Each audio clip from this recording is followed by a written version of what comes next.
Grabe, ang laki na ng pinayat ng dating Pangulo ng Pilipinas. I think this is something to do with the law and order noon.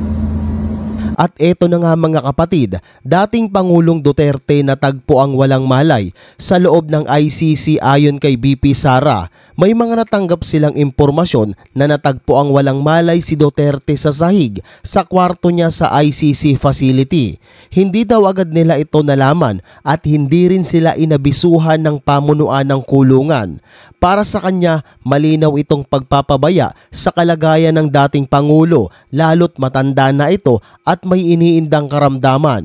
Binanggit din niya na ilang beses na itong nagpapakita ng senyales ng panghihina pero nilalakasan na lang ni Tatay Digong ang kanyang loob. Madalas na rin ang kanyang pagkalimot kahit sa mga simpleng bagay. Dahil dito, iginiit ni Sara Duterte na dapat magkaroon ng 24 oras na caregiver si Duterte sa loob ng kanyang pasilidad upang mabantayan ang kanyang kalusugan. At alam mo ba na merong mga huling habilin ang dating Pangulong Rodrigo Roa Duterte? O kapatid, tama ka na sa ngayon kahit buhay pa ay meron ng mga huling habilin ang dating Pangulo ng Pilipinas, kung saan sinabi ni BP Sara na gusto ng kanyang ama na i-cremate siya kapag siya ay binawian ng buhay sa the Netherlands. Huwag nang dalhin sa Pilipinas ang kanyang katawan at abo na lamang ang dalhin ito. Nabanggit din na sobra na ang pinayat ng dating Pangulo at iba na ang pangangatawan. Ngunit ayaw pakialaman ng Malacanang ang hiling na ito ni Duterte na i-cremate kapag namatay siya sa dahig dahil ito ay family matters o usapang pamilya at nasa mga Duterte na daw ang desisyon kung i-cremate ba siya o dadalhin ng katawan niya sa Pilipinas at 7 buwan na sa dahig si Duterte.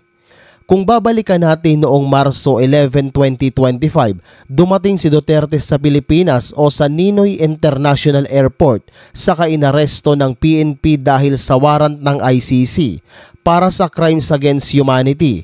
Pagkatapos ay dinala siya sa Villamor Air Base at sakay ng eroplano patungong dahig, kung saan siya ay pinalipat sa UN Detention Unit habang hinihintay ang paglilitis. At ayon pa kay BP Sara na sobra na ang pinayat ng dating Pangulo at nagiging uliani na din. Ngunit alam mo ba na kahit siya ay nakulong, na-elect pa rin siya bilang mayor ng Davao City noong May 13, 2025.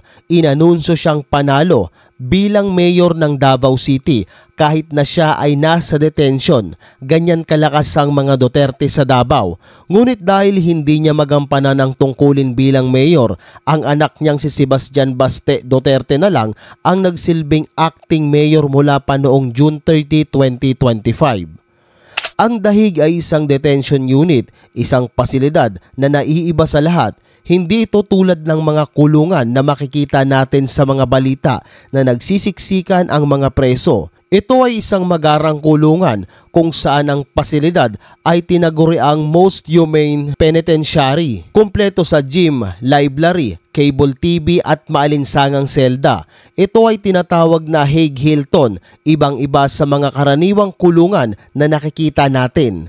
Pero kapatid, ang masakit lang, kahit maganda ang kulungan, preso pa rin ang turing sa kanila sa loob nito.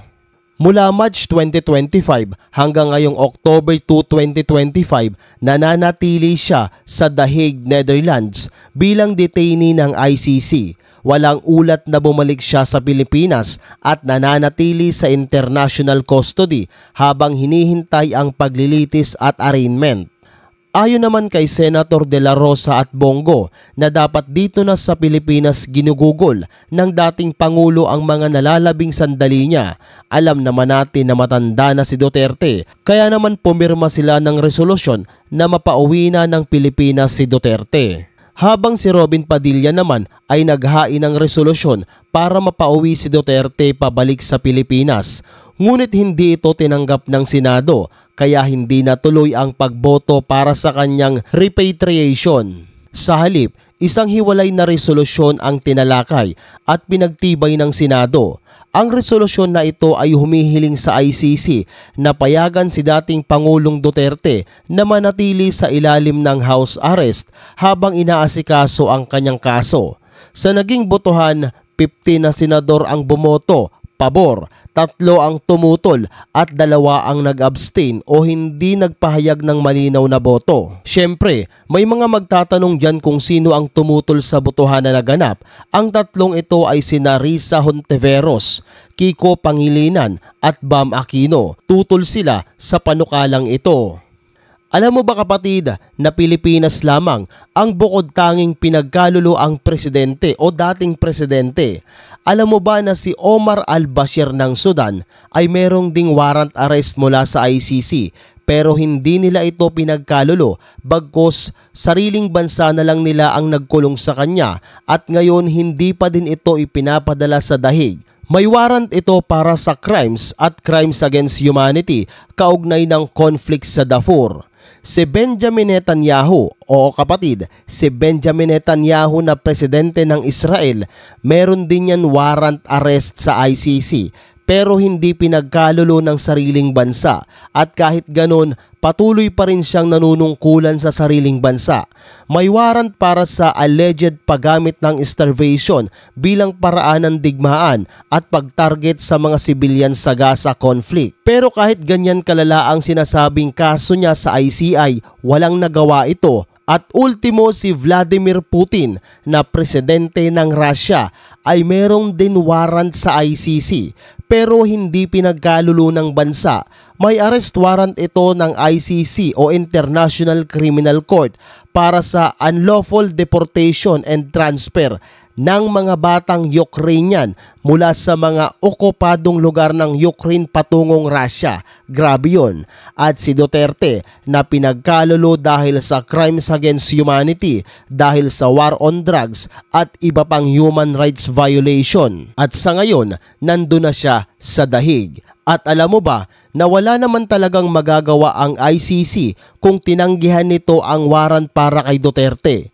Kung tatanggihan ng Pilipinas ang warrant para kay Duterte, walang direktang kapangyarihan ang ICC na magpatupad ng aresto. Ang tanging paraan para mapilit ang warrant ay kooperasyon ng bansa. Kung hindi kikilos ang gobyerno, mananatili itong papilang na utos at ang pwede lang gawin ng ICC ay magbigay ng diplomatic pressure, patawan ng restriction at umasa na sa hinaharap ay may gobyerno o bansang handang sumunod para ipatupad ang warrant. Walang kakayahan ang ICC na manghuli dahil wala naman itong mga pulis, wala ring mga sundalo at walang informant arm. Umaasa lang sila sa mga miyembro ng Rome Statute at sa mga bansa para ipatupad ang arrest warrant. Kaya kung ayaw ng isang bansa na sumunod, hindi pwedeng pilitin ito ng ICC. Ang magagawa lang nila ay maglabas ng warrant. Umasa na may bansang uhuli at dadalhin sa kanila at magbigay ng diplomatic pressure o maghintay ng pagbabago sa gobyerno. Ang nangyari kasi kay Duterte, sabihin na nating parang sapilitan ito, kaya naman nakulong ito ngayon sa ICC. At ngayon, ayon na din kay BP Sara na mahina na ito dahil sa katandaan. May mga nagsasabi din na deserve niya ito dahil sa naganap na war on drugs, mga patayan. Pero meron din naman mga nagsasabi na hindi niya ito deserve. Deserve niyang makauwi ng Pilipinas at i-house arrest na lang. Kayo kapatid, ano ang palagay nyo? Comment nyo naman dyan sa ibaba ng videong ito.